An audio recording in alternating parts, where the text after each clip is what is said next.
This is the Palestinian Cultural Mapping Project. We're calling it Bayt Balad. I can't really pronounce that Bayt well. Can you tell me? Balad. Yeah, you said it lovely.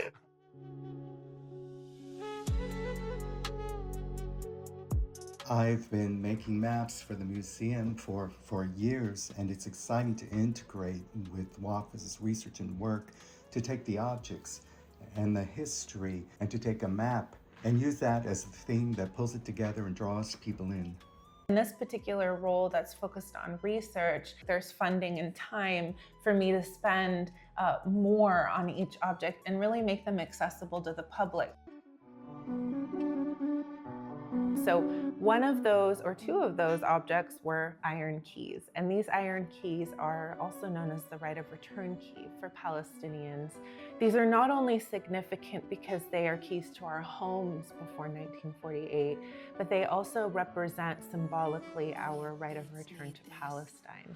This is, of course, full of stories that are very difficult for us to place in a single geography in a map. And I think that encapsulates kind of the importance of the Bayt Balad project.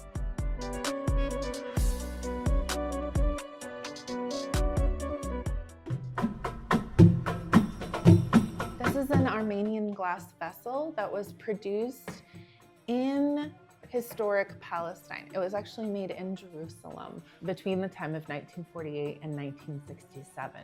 One of the #1 missions of any museum is to make their collections accessible to others. Ways that we can do that in a project like Bayt Balad is to conduct 3D imaging, all types of different imaging and videos to help future generations, as well as researchers and scholars and a whole host of people, to see what these objects were like and interact with objects in different ways.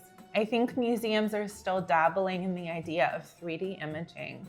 And at the same time, cartography has grown to a place where there are interactive maps that we're all aware of and we use in our day-to-day lives. It's really about the people and their histories and stories in the diaspora.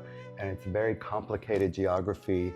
And we're trying to make it interesting, engaging, and hopefully combat some of that erasure. For some of these objects, like the right of return key, we're really depending on your oral history and your involvement in the storytelling of these objects. So the next phase of the project will be to reach out to our community and to get documentation and visuals and audio and photographs to help us understand these objects better.